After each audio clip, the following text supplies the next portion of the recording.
barabara kero. Si mmeiona huko? Barabara kero. Yaani shida. Magari hatupitishi, kama tunasafirisha mipunga tunapata tu shida. Maana mashamba yote yako huko. Ni changamoto kubwa sana. Ni changamoto nzito. Ambayo tunagharimu tena wa pikipiki, hata ukiomba gari ili kusafirishie ni shida, gari halipiti. Kwa upande wa changamoto wa barabara ama kwa jumla miundombinu imekuwa ni changamoto sana. Tunapokuwa tunahitaji huduma za kiafya, kwanza kutokana na mama mjamzito tunatakiwa tumwaishe hospitalini, lakini kuna kipindi ambapo mafuriko yamekuwa yapo kwa kiasi kikubwa. Hivyo tunakuwa tunashindwa kufika kwa wakati sahihi, mpaka inapelekea wamama wajawazito kujifungulia sehemu ambapo sio vituo vya afya. Changamoto nyingine ipo kwenye sekta ya biashara kiufupi. Tukizungumzia kwenye upande wa mabodaboda, hawa vijana wa maafisa usafirishaji wanavyojiita, wanashindwa kufanya kazi kipindi cha mafuriko, kwa hususan tukizungumzia maeneo ya juu hapo kitongoji cha Mpunguti, barabara inakuwa dhipitiki. Maji yanafika mpaka ule usawa wa siti za pikipiki. Hivyo vijana wanashinda kujitafutia riziki zao kwa sababu ya changamoto ya barabara. Mheshimiwa mkuu wa mkoa, TARURA amefanya vizuri sana. Na nimeshinda sana kwenye ofisi zao. Ni bajeti tu inawasumbua. Ukitoka hapa kwenda kwenye shule ya Iropa ni kama kilomita 1. Mheshimiwa mkuu wa mkoa, shule ile ni hatari. Kuna zahanati, kuna shule. Mto umekata kabisa ile barabara. Barabara imeisha. Ninavyosema kutoka kwenye mto kwenda kwenye shule ya msingi na zahanati ni mita 50. Kwa muda wote ile shule mkuu wa mkoa na zahanati vinaondoka. Nimepiga kelele lakini ni hela tu hamna. Mkuu wa wilaya amejitahidi kwa uwezo wake, ameshindwa kwa sababu hela ni ndogo. Lakini kwa sababu wewe ni mkuu wa ulinzi na usalama kwenye mkoa wa Mbeya, na nakufahamu comrade Dr. Comrade Juma Omela.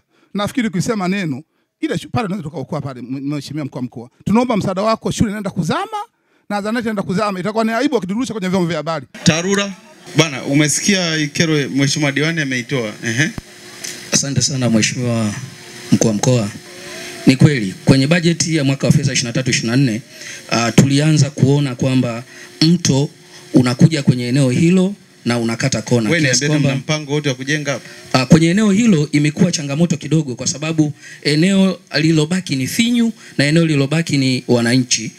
Kwa hiyo nilimuomba mheshimiwa diwani aongee na jamii ya maeneo yale ili waweze kutupa eneo tuweze kuichepusha ile barabara kukimbia ule mto. Vinginevyo mheshimiwa mkuu wa mkoa, mazingira ya pale ni magumu kuendelea kujenga barabara kwenye eneo hilo bila kuchepusha. Pale ni kwamba mto unakula eneo la shule na zahanati.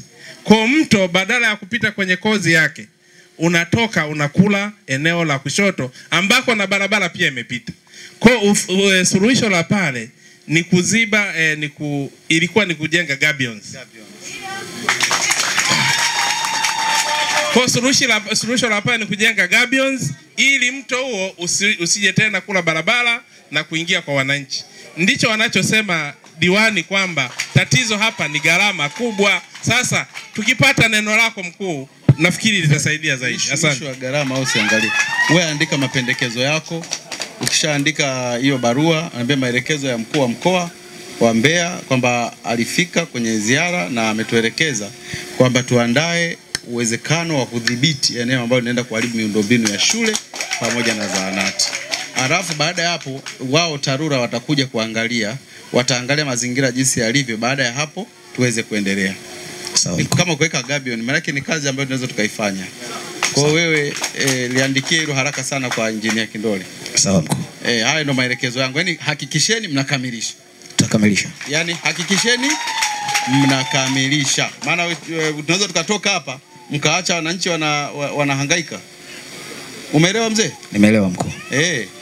Yaani kazi yako kipimo kimoja hapo cha kazi yako ndo pale. Sawa. Ukifeli pale rafiki yangu.